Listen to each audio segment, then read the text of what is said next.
Hello दोस्तों, मेरा नाम आयुष कुचिया है और आपका आज एक और वीडियो में स्वागत है। और इस वीडियो में हम फ्लूइड मैकेनिक्स के कुछ क्वेश्चंस हैं जो आईएएस में आए हुए हैं, गेट में आए हुए हैं, और गेट से रिलेटेड जो टफ क्वेश्चंस हैं, आईएएस रिलेटेड जो टफ क्वेश्चन है, आईआईटीज वगैरह में जो टफ क्वेश्चंस आते हैं, उनसे रिलेटेड जितने भी एग्जाम है आपके, बार्गेट का हो गया, इसरो का हो गया, जितने भी रिटर्न एग्जाम है ना, उन सभी से रिलेटेड जो टफ क्वेश्चंस हैं उनकी हम एक सीरीज लेकर के आ रहे हैं। तो मैनोमीटर रिलेटेड कुछ क्वेश्चन सॉल्व करेंगे और कुछ हाइड्रोस्टैटिक रिलेशन वाले कुछ क्वेश्चन सॉल्व करेंगे। ठीक है, तो चलिए हम स्टार्ट करते हैं। एक टफ से टफ क्वेश्चन लेते हैं और ऐसे क्वेश्चंस को लेंगे जिससे आपको कोई और भी वीडियो देखने की जरूरत नहीं पड़ेगी और यहीं पर आपका पूरे का पूरा कॉन्सेप्ट क्लियर हो जाएगा। तो चलिए हम स्टार्ट करते हैं बिना किसी टाइम वेस्ट करते हुए। ठीक है, तो हमने नॉर्मल मैनोमीटर वाले क्वेश्चन सॉल्व कर लिए थे। अब हम एक मैनोमीटर वाला क्वेश्चन सॉल्व करते हैं जिसमें वैक्यूम वाला कॉन्सेप्ट रहेगा। ठीक है, तो इसमें हमारा एक चैम्बर है या इसको हम टैंक बोल सकते हैं। ठीक है, ऐसा हमारा चैम्बर है। ठीक है, इस चैम्बर में यहां पर हमारा मैनोमीटर दिया हुआ है।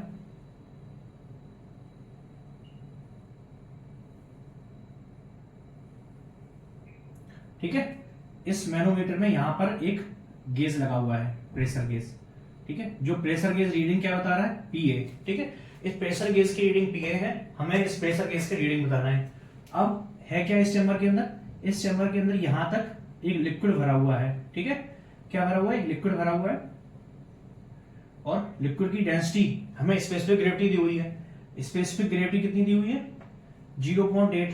तो हम डेंसिटी कितनी बोल देंगे इसकी, 800। क्लियर, अब इसकी डेंसिटी हमें 800 दी हुई है ना। यहां पे हमारा ये क्या है, यहां पे हमारा ये लिक्विड है ना, जो हमारा भरा हुआ है। इसके ऊपर हमारा एयर है। ठीक है, एयर है। और इस वाले मैनोमीटर में क्या है, इस वाले मैनोमीटर में हमारा मरकरी भरा हुआ है। ठीक है, मरकरी भरा हुआ है। मरकरी का रो दिया हुआ है, रो नहीं दिया हुआ है, स्पेसिफिक ग्रेविटी इसकी भी दी हुई है। स्पेसिफिक ग्रेविटी कितनी दी हुई है, 13.6। तो इसकी डेंसिटी कितनी हो जाएगी, 13,600। क्लियर, हमारे पास एयर दिया हुआ है और ये दिया हुआ है। ठीक है, इसकी प्रेशर गेज की यहां से रीडिंग, यहां से डेप्थ कितनी दी हुई है, 4 मीटर दी हुई है। ठीक है, और इन दोनों के बीच का जो गैप है ना, वो हमें कितना दिया हुआ है, 0.25 मीटर। हमें ये क्वेश्चन दिया हुआ है और हमसे पूछा गया है हमें यहां पर प्रेशर गेज का रीडिंग निकालना है। ठीक है, तो जैसे हमारे लिक्विड में क्या होता है, लिक्विड में जितना ज्यादा हम डेप्थ पे चले जाते हैं, प्रेशर इंक्रीज होता चला जाता है डेप्थ के अनुसार, rho G H. P is equal to क्या होता है, रो जी एच। लेकिन एयर के केस में या जो भी हमारी गैसेस हैं, उन गैसेस के केस में ऐसा नहीं होता है, डेप्थ के साथ प्रेशर इंक्रीज नहीं होता है। यहाँ पूरे चैम्बर का प्रेशर एक ही रहेगा, जो यहाँ प्रेशर होगा एयर का वही यहाँ पर होगा, वही यहाँ पर होगा। तो अगर हम इसको इतना पार्ट में डिवाइड कर लें तो जो यहाँ पर एयर का प्रेशर है वही यहाँ पर एयर का प्रेशर है ना। तो हम क्या कर लेते हैं, इस पार्ट को डिवाइड कर लेते हैं, मैनोमीटर वाले पार्ट को। तो हमारा क्या हिस्सा हो जाएगा, मैनोमीटर वाला कितना हो जाएगा। ठीक है, अब मैनोमीटर में यहां पे क्या है, मरकरी है, जिसकी डेंसिटी में कितनी दी हुई है, 13,600। और इन दोनों के बीच का हमें गैप कितना दिया हुआ है, 0.25। और ये क्या है, ओपन टू एटमोस्फेयर है। इस वाली लिंब ओपन टू एटमोस्फेयर है ना, और इस वाली लिंब में कितना प्रेशर लग रहा है, पी एयर प्रेशर लग रहा है। तो सबसे पहले हम क्या करेंगे, हम इस मरकरी वाले मैनोमीटर से एयर का प्रेशर निकालेंगे। जब हमारे पास में एयर का प्रेशर हो जाएगा फिर हम इस गेज का प्रेशर निकालेंगे। और हमें इसका क्या निकालना है, गेज प्रेशर निकालना है। हमसे गेज प्रेशर पूछा गया है, ना कि एब्सोल्यूट प्रेशर। तो जो अगर एब्सोल्यूट प्रेशर नहीं पूछा गया है तो जो पी एटमॉस्फेरिक प्रेशर है उसको हम क्या मान लेंगे, 0 मान लेंगे। क्लियर, तो अब हमें क्या निकालना है, पी एयर निकालते हैं सबसे पहले। तो हम कैसे लिख देंगे, इसको हमने डेटम मान लिया। ठीक है, तो यहां पर जितना इसका प्रेशर होगा वही यहां पर प्रेशर होगा। ठीक है, तो क्या हो जाएगा, पी एयर प्लस इतने कॉलम की हाइट, इतने कॉलम के कारण मरकरी कॉलम का जो प्रेशर लग रहा है वो क्या हो जाएगा, रो जी एच। रो कितना है, 13,600 इंटू जी, जी को हम 10 मान रहे हैं। ठीक है, रो जी एच, एच कितनी है, 0.25 है ना, तो 0.25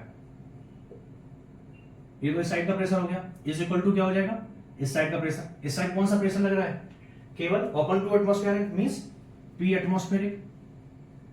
और पी एटमोस्फेरिक क्या मान रहे हैं, 0। क्यों, क्योंकि हमें गेज प्रेशर निकालना है, ना कि एब्सोल्यूट। ठीक है, तो हमारा क्या हो जाएगा, पी एयर प्लस हमें इसका मल्टीप्लाई करना है, तो क्या हो जाएगा 13,600 into 2.5 is equal to P atmospheric, या हम इसको क्या मान लेंगे 0 मान लेंगे। तो पी एयर बराबर क्या हो जाएगा, इसको हम इस तरफ ले जाएंगे तो क्या हो जाएगा माइनस का हो जाएगा। अब हमें क्या करना है इसका मल्टीप्लाई करना है, तो 13,600 इंटू 2.5, तो हमारा एक पॉइंट हटेगा तो एक जीरो हट जाएगा, ठीक है। तो 136 इंटू में 25 हो गया, और हमें क्या पता 25 इंटू में 4 करेंगे तो क्या हो जाएगा 100 हो जाएगा। तो हम इसको 4 से डिवाइड कर दें तो क्या हो जाएगा 434 हो गया, और हमारा क्या आ जाएगा 100 आ जाएगा, ठीक है। तो हमारा क्या हो गया 3400 हो गया माइनस 3400। देखो अभी क्लियर हुआ कि नहीं हुआ।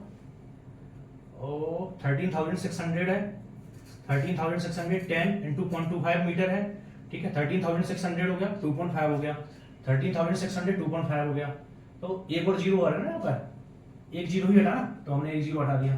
तो 136/4 करेंगे तो कितना आ जाएगा 340 आ जाएगा, इंटू में डबल जीरो कितना हो जाएगा 34,000। बस हमारा पी एयर बराबर कितना आ गया माइनस 34,000, ठीक। अब हमने ये वाला पोर्शन सॉल्व कर लिया, अब हम इस वाले पोर्शन पे आते हैं। तो इस वाले पोर्शन पे आएंगे तो हमारा क्या होगा, चैम्बर में जो पी एयर का प्रेशर है वो कितना लग रहा है माइनस 34,000, प्लस इसमें कितना प्रेशर लग रहा है इस वाले पॉइंट पे, एक तो लिक्विड के कारण जो प्रेशर लग रहा है वो, और प्लस एयर के कारण जो प्रेशर लग रहा है वो, ठीक है। तो जो हमारा गेज प्रेशर हो गया, गेज प्रेशर इक्वल टू हम क्या रख सकते हैं पी एयर का pressure plus P of liquid column के कारण जो भी हमारा प्रेशर लग रहा है वो, है ना, यही होगा ना। उस पॉइंट पर क्या लग रहा है लिक्विड के हाइट के बेसिस पे रहता है, इस पे कौन सा प्रेशर लगा पी एयर का प्रेशर लग रहा है प्लस जो भी हमारा लिक्विड का हाइट है उसके कारण जो प्रेशर लग रहा है, ठीक है। तो दोनों को ऐड कर लिया, पी एयर प्रेशर कितना है माइनस 34,000, ठीक, plus P of liquid column, liquid column का प्रेशर कितना लगेगा रो जी एच। अब लिक्विड कॉलम का डेंसिटी अलग है ना, डेंसिटी कितनी है 800, तो यहां पर क्या आएगा 800 रो हो गया, क्लियर। जी की वैल्यू हमने 10 ले ली है। अब हाइट, हाइट किस कौन सी लेंगे ये वाली हाइट लेंगे, कितनी है 4 मीटर, इंटू में 4 कर दिया, क्या बचा माइनस 34,000 प्लस 800 इंटू 4 करेंगे तो कितना हो जाएगा 3200, और एक जीरो आ रहा है तो 32,000 हो गया। तो हमारा पी गेज प्रेशर, जो हमारा गेज में जो प्रेशर शो करेगा वो कितना हो जाएगा माइनस 2000, ये हो जाएगा माइनस 2000, क्या किस में आ जाएगा ये पास्कल में। तो हमारा जो प्रेशर आ गया गेज का वो कितना आ गया माइनस 2000, नेगेटिव प्रेशर हो गया। बस हमें ऐसा ही मेरे क्वेश्चन हमें कुछ भी दे दें हम इसको सॉल्व कर सकते हैं, और हम इजिली उसको दो पार्ट में डिवाइड करो। अगर हमारे पास में लिक्विड ही लिक्विड है तो हमें रोजीएस से प्रेशर निकालना पड़ेगा, और अगर एयर है या कोई भी गैस है, इसके अलावा कोई भी गैस हो सकती थी, एयर भी हो सकती थी, है ना, CO2 भी हो सकती थी, नाइट्रोजन भी हो सकती थी, कोई भी गैस दे दे तो हमें इसका प्रेशर, जो इसका प्रेशर यहां रहेगा वही यहां पे रहेगा प्रेशर, है ना, सिंपल। तो हमारा ये क्लियर हो गया। अब हम नेक्स्ट आते हैं, एक हम डेंसिटी वाला क्वेश्चन सॉल्व करेंगे।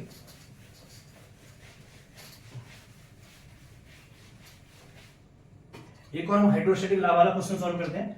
इसमें हमें क्या दिया हुआ, इसमें भी हमें ये कंटेनर दिया हुआ है, ठीक है, ये है हमारा कंटेनर। इस कंटेनर में बस एक काम कर दिया है, यहां पर इस टाइप से कॉलम निकाल करके एक छोटा सा कॉलम यहां पर दे दिया।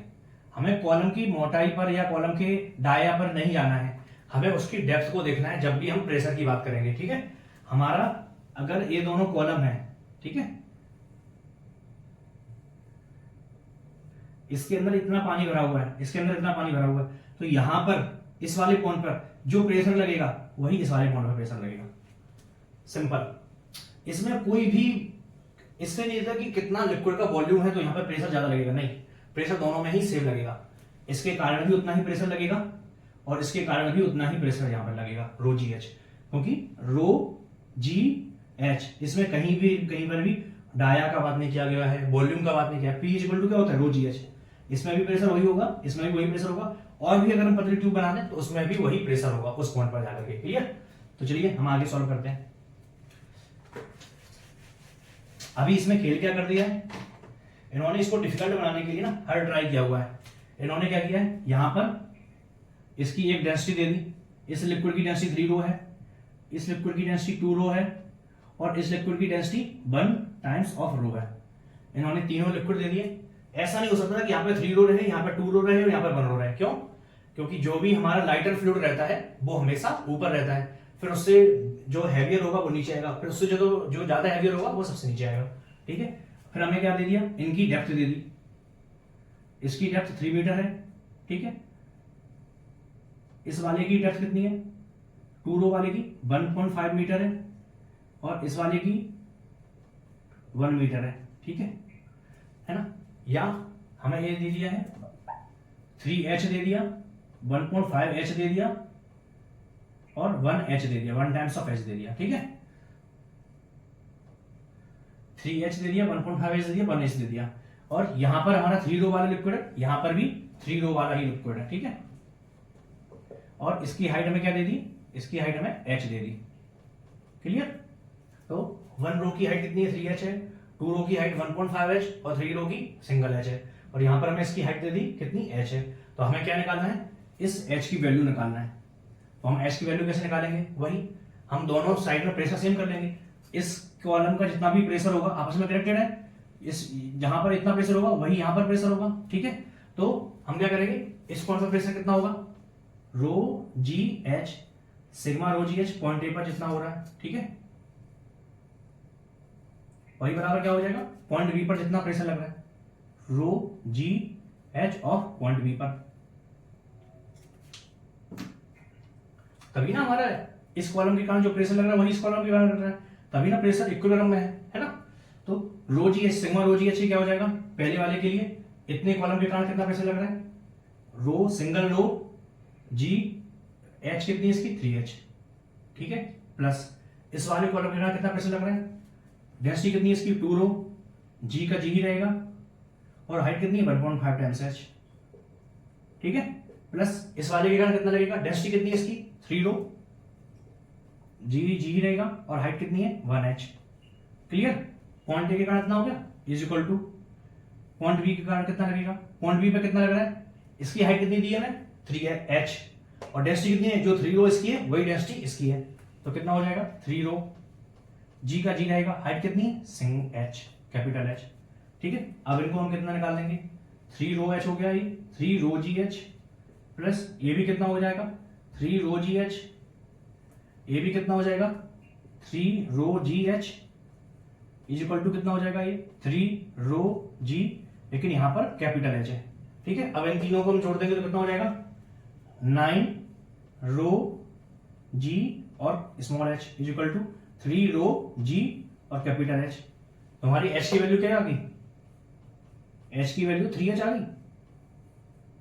बस जब हमारे h की वैल्यू क्या आ गई 3h आ गई, हमारे कैलकुलेट हो गया। अगर हम h की जगह क्या रख दें, अगर हम h बराबर 1 रख दें, 1 मीटर रख दें, तो जो हमारे इस वाले कॉलम की हाइट होगी h बराबर क्या हो जाएगा 3 टाइम्स ऑफ 1 मींस 3 मीटर हो जाएगा।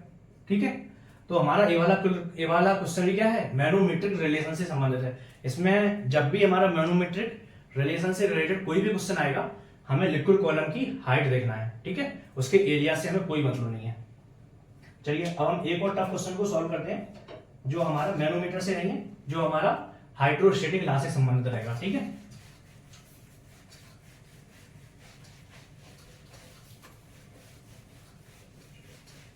हम कर्व सर्फेस पढ़ चुके हैं, कर्व सर्फेस में जो फोर्स लगता है उसके लिए बात करना है। ठीक है, हमें मान के चल दिया ये हमारा डैम है और हमने ये कर्व गेट टाइप का बना दिया है ना, और यहाँ पे हम इसको पानी को रोके रखे हुए हैं। ये हमारा कर्व गेट है इस टाइप से। ठीक है, और इस एंड में हमारा पानी है, इस एंड में क्या है पानी है, जो इस गेट ने रोक के रखा हुआ है।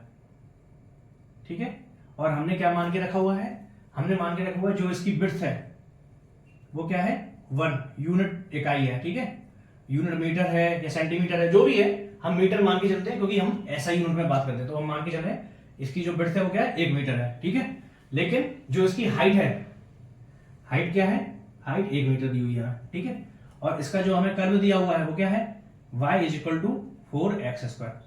क्लियर? अब हमसे पूछा क्या गया है, हमसे पूछा गया है इसका हॉरिजॉन्टल फोर्स निकालो। वी हैव टू कैलकुलेट क्या, हॉरिजॉन्टल फोर्स कैलकुलेट करना है। तो हॉरिजॉन्टल फोर्स कैसे कैलकुलेट करेंगे हम? अब हॉरिजॉन्टल फोर्स कैसे होगा, प्रेशर लिक्विड के कारण जो हॉरिजॉन्टल फोर्स लग रहा है, सपोज ये हमारी सरफेस है, अब इसके कारण प्रेशर लगा, जैसे हम डेप्थ पे गए और ज्यादा प्रेशर लगा, इस पे गए और ज्यादा प्रेशर लगा, इस पे गए और ज्यादा प्रेशर लगा, इस पे गए और ज्यादा प्रेशर लगा, नीचे गए और ज्यादा प्रेशर लगा। ठीक है, अगर ये इसी की जगह ये ऐसी सरफेस है, इसकी जगह अगर हमारी ऐसी सरफेस होती तो इसके कारण कुछ और प्रेशर लगा, फिर यहाँ पे कुछ और, यहाँ पे कुछ और, फिर यहाँ पे कुछ और सबसे नीचे गए तो सबसे ज्यादा प्रेशर लग रहा। ठीक है, फिर इसके अलावा हमारी एक और सरफेस है, यहाँ पर भी प्रेशर लग रहा, यहाँ पर भी प्रेशर लग रहा, यहाँ पर भी, यहाँ पर भी, यहाँ पर भी, और सभी में क्या लग रहा है, डेप्थ के साथ में प्रेशर बढ़ता चला जा रहा है। इसमें भी प्रेशर बढ़ रहा है, इसमें भी प्रेशर बढ़ रहा है, इसमें भी प्रेशर बढ़ रहा है। लेकिन तीनों के केस में हमारा क्या होगा, जो हॉरिजॉन्टल जो प्रेशर लग रहा है, हॉरिजॉन्टल जो भी प्रेशर फोर्स, प्रेशर तो हमारा इस डायरेक्शन में, जिस डायरेक्शन में इसका बढ़ रहा है उसी रेट में इसमें बढ़ रहा है, उसी रेट में इसमें बढ़ रहा है। तो जो हॉरिजॉन्टल प्रेशर के कारण जो हॉरिजॉन्टल फोर्स लग रहा है वो क्या होगा, तीनों में इक्वल होगा। हमारी कर्व सरफेस कैसे भी हो, लेकिन हॉरिजॉन्टल डायरेक्शन में अगर हाइट सेम है तो क्या लगेगा, सेम लगेगा। अगर ब्रेड्थ भी हमारी सेम है, ब्रेड्थ हमारी इसकी भी सेम है, और ब्रेड्थ भी हमारी इसकी सेम है ना, और इसकी भी ब्रेड्थ सेम है, तीनों की अगर ब्रेड्थ सेम है, केवल सरफेस अलग है ना, इसकी वर्टिकल सरफेस है, इसकी कर्व सरफेस है, इसकी भी कर्व सरफेस है, तो तीनों के केस में जो हॉरिजॉन्टल फोर्स लगेगा वो प्रोजेक्शन होगा। इसका प्रोजेक्शन निकालेंगे तो क्या आएगा, स्ट्रेट लाइन ही आएगा। इसका प्रोजेक्शन निकालेंगे तो क्या आएगा, ये ऐसी स्ट्रेट लाइन आएगी। इसका प्रोजेक्शन निकालेंगे तो क्या आएगा, एक स्ट्रेट लाइन आएगी, और ऐसे एक हमारी एक रेक्टेंगुलर प्लेट आएगी। इसका भी प्रोजेक्शन क्या आएगा, एक रेक्टेंगुलर प्लेट आएगी। ये तो पहले से ही रेक्टेंगुलर प्लेट है। ठीक है, तो जो भी हमारा हॉरिजॉन्टल फोर्स रहेगा वो हमारा क्या रहेगा, वर्टिकल प्रोजेक्शन, वर्टिकल प्रोजेक्शन। ठीक है, हमसे पूछा क्या गया, हॉरिजॉन्टल फोर्स निकालना है। हमें वैसे कर्व देख करके तो हम बहुत ज्यादा डिफिकल्ट लग रहा है, इसको हम कैसे निकालेंगे, y बराबर 4x² है, इसको हमें कैलकुलेट करना पड़ेगा तब जाकर के आएगा। नहीं, हमें हॉरिजॉन्टल फोर्स निकालना है ना। तो हॉरिजॉन्टल फोर्स में क्या होगा, हमें इसकी हाइट दी हुई है 20 मीटर। ठीक है, हाइट हमें इसकी कितनी दी हुई, 20 मीटर। तो इसका प्रोजेक्शन निकालेंगे तो क्या आएगा, एक सिंपल स्ट्रेट लाइन आ गई, और यहाँ पर ब्रेड्थ कितनी है, 1 मीटर है। ठीक है, हमारा जो प्रेशर, हॉरिजॉन्टल प्रेशर फोर्स का फार्मूला है, F बराबर क्या होता है, rho G H bar into में ए। ठीक है, तो रो का मान कितना होगा, ये वाटर है, रो की वैल्यू 1000, जी की वैल्यू हम 10 ले रहे हैं, एच बार कितना हो जाएगा, एच बार कितना हो जाएगा इसका, अपर लेवल वाटर लेवल से मिड हाइट तक कितना हो जाएगा, 20 का हाफ कितना हो जाएगा, 10 इंटू में 10, रो जी 10, एरिया कितना हो जाएगा, प्रोजेक्शन का ही एरिया निकालना है, इस सरफेस का एरिया नहीं निकालना है। ठीक है, तो जो प्रोजेक्शन का एरिया कितना हो जाएगा, 20 डेप्थ 1 हाइट 1 ब्रेड्थ है, तो 20 इंटू में 1 तो हमारा एरिया हो गया, तो 20 इंटू में 1। ठीक है, कैलकुलेट करेंगे हम इसको, कितना हो जाएगा हमारा 1000 और 100,000 इंटू में 20, तो हम क्या लिख सकते हैं 2 इंटू 10 टू पावर 1 2 3 4 5 6, क्या आ जाएगा ये, न्यूटन। क्लियर, तो हमने जो हॉरिजॉन्टल फोर्स लग रहा है वो कैलकुलेट कर लिया। हमसे क्वेश्चन में वर्टिकल फोर्स नहीं पूछा हुआ है, लेकिन हम इसका वर्टिकल फोर्स भी निकालते हैं, जिससे हमें डिफिकल्ट क्वेश्चन जो भी दिए होंगे उनको हम सॉल्व कर पाएंगे। ठीक है,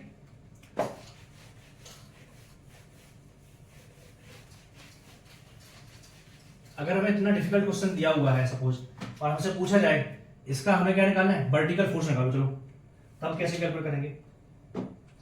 हमने कर्व इसको हम फिर से यहाँ पे बना लें, यहाँ पे बना लेते हैं। अब वर्टिकल फोर्स क्या होगा, वर्टिकल फोर्स होगा, यहाँ पे क्या होगा, पानी जो होगा, पानी कुछ ऐसा, पानी अगर हम देखें तो पानी कुछ तो हमारा ऐसा पानी भरा हुआ है, कुछ इसके ऊपर तक भरा हुआ है ना, ऐसे ही भरा होगा, और कुछ यहाँ पे भरा होगा। अगर हम पानी को स्टैंडर्ड से समझे तो क्या होगा, इसके अंदर जितना पानी भरा हुआ है वो क्या कर रहा है, वही पानी इसके ऊपर लग रहा है ना, बस उसी पानी के कारण फोर्स लग रहा है नीचे बस।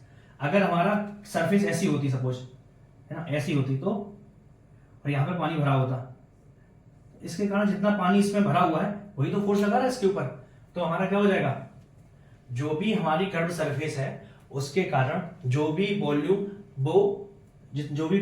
उसने ऑक्यूपाई किया हुआ है ना, वही हमारा क्या हो जाएगा, वही हमारा वर्टिकल फोर्स जो लग रहा है वो हो जाएगा। ठीक है, तो इस कंडीशन में हमारा जो वर्टिकल फोर्स होगा वो क्या हो जाएगा, इसी का जो वॉल्यूम होगा वो हो जाएगा, है ना, वॉल्यूम में क्या हो जाएगा, इसका एरिया इतने का एरिया और ये विड्थ, ये हो जाएगा एरिया इनटू में विड्थ।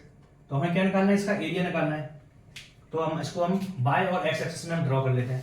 ठीक है, हमने ड्रॉ कर लिया है ना, ये हमारी बाय एक्सिस है, ये हमारी एक्स एक्सिस है। हमें क्या एरिया निकालना है, ये वाला एरिया निकालना है, ये एरिया निकालना है। इसी पे तो लिक्विड उसमें भरा हुआ है, इसी वाली सरफेस के ऊपर, ना कि इस तरफ भरा हुआ है ना। तो इस सरफेस के ऊपर क्या भरा हुआ है, लिक्विड भरा हुआ है। तो हमें किसका फोर्स निकालना है, इसी के कारण फोर्स निकालना है। तो इसका एरिया इनटू में विड्थ, विड्थ तो हमारी ये है, तो इसको हटा देते हैं हम। ठीक है, हमें इसका एरिया निकालना है। तो इसका एरिया कैसे निकालेंगे हम एक पतली स्ट्रिप ले लेते हैं इसमें। ठीक है, वही जो हम इंटीग्रेशन के लिए करते हैं, है ना। हमने एक पतली सी स्ट्रिप ले ली, इसकी विड्थ हमने dy मान ली। ठीक है, और अगर हम इस पॉइंट पे लेंगे तो यहाँ पे डिस्टेंस कितनी है, x है ना, इस पे डिस्टेंस कितनी है, x है, और ये कितनी है, y। तो इसका एरिया कितना हो जाएगा, एरिया कितना हो जाएगा छोटे स्मॉल स्ट्रिप का, x इंटू में dy। और अगर इसको हम इंटीग्रेट करेंगे कहां से कहां तक, y इक्वल टू 0 से लेकर के y इक्वल टू 20 तक। तो y इक्वल टू 0 से लेकर के y इक्वल टू 20 तक अगर हम इसको इंटीग्रेट करेंगे तो हमारे पास में क्या आ जाएगा, इस सरफेस का जो भी एरिया वो आ जाएगा। तो हम कैलकुलेट करते हैं। तो 0 से 20, अब क्या लिखा था हमने, y is equal to 4x square, यही लिखा था। तो अगर हम x बराबर निकालेंगे तो क्या हो जाएगा, y 4 की पावर 1/2 हो जाएगा। तो हम इसको क्या ले सकते हैं, 1/2 इंटू y की पावर 1/2 इंटू dy हो गया। तो हमारा क्या हो जाएगा, 1/2 बाहर आ गया, y की पावर 1/2 बराबर क्या हो जाएगा, y की पावर 3/2 अपॉन 3/2।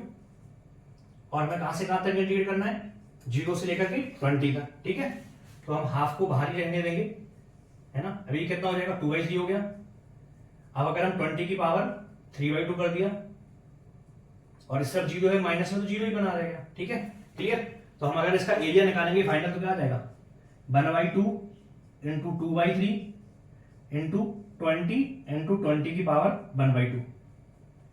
2 से 2 कट गया, हमारा कितना बचा, 20/3 और 20 की पावर 1/2 √20, यही हो गया। देखो 2 से 2 कट गया, /3 आ गया, 20/3 हो गया, 20 की पावर 1/2 मतलब √20। अब √20 को हम क्या ले सकते हैं, 20, इसको हम मिटा दें पहले, इसकी एरिया को हम क्या ले सकते हैं, वो जो हमारा एरिया आया इसका वो कितना हो जाएगा, 20/3 इंटू 20 को क्या ले सकते हैं, 4 इंटू में 5 है ना, 4 इंटू में 5, तो हमारा क्या हो जाएगा, 2 √5 हो गया। कितना हो जाएगा, 40/3 √5। ये क्या हो गया, इसका एरिया हो गया इस वाले का, जो इसके अंदर पानी भरा हुआ है एरिया। और विड्थ कितनी है, 1 मीटर। तो जो हमारा वॉल्यूम हो गया, वॉल्यूम ऑफ वाटर जो सरफेस के ऊपर होल्ड कर रहा है, वो कितना हो जाएगा, एरिया इंटू में विड्थ। तो एरिया कितनी है, 40/3 √5 इंटू विड्थ कितनी है, 1 मीटर। क्लियर। तो हमारा क्या हो गया, वॉल्यूम हो गया। अब वॉल्यूम ऑफ वाटर का वेट, वॉल्यूम ऑफ लिक्विड का वेट जो होगा वो क्या होगा, वर्टिकल फोर्स होगा। तो अगर हमें वर्टिकल फोर्स निकालना होगा तो कैसे निकालेंगे, वो F वर्टिकल बराबर क्या हो जाएगा, weight of liquid column, weight of जो भी लिक्विड हमारा क्या कर रहा है उस कर्व सरफेस के ऊपर होल्ड कर रहा है, वेट ऑफ लिक्विड। तो वेट ऑफ लिक्विड बराबर क्या हो जाएगा, रो इंटू में जी इंटू में वॉल्यूम। वॉल्यूम कितना आया हमारा, इतना आया, रो हमारा 1000 है, जी हमारा 10 है, इंटू में 40/3 √5, हमारा कितना हो जाएगा, 4/3 √5 इंटू 10⁵ न्यूटन। ये हमारा क्या हो गया, वर्टिकल फोर्स हो गया। तो हमने इस वाले इक्वेशन के लिए हॉरिजॉन्टल फोर्स भी कैलकुलेट कर लिया और हमने वर्टिकल फोर्स भी कैलकुलेट कर लिया। हमने एक हाइड्रोस्टैटिक इक्वेशन का क्वेश्चन सॉल्व कर लिया है ना, हाइड्रोस्टैटिक लॉ पर, और दूसरे 2 हमने मैनोमीटर पर सॉल्व किए हैं। और हमें टफ से टफ क्वेश्चन को हमने लिया हुआ है। तो आपके मैक्सिमम से मैक्सिमम जो क्वेश्चंस हैं वो सारे रिवाइज हो गए होंगे, सारे कॉन्सेप्ट रिवाइज हो गए होंगे। अब आपको ये वीडियो अगर अच्छा लगा है तो आप लाइक और सब्सक्राइब जरूर कीजिए।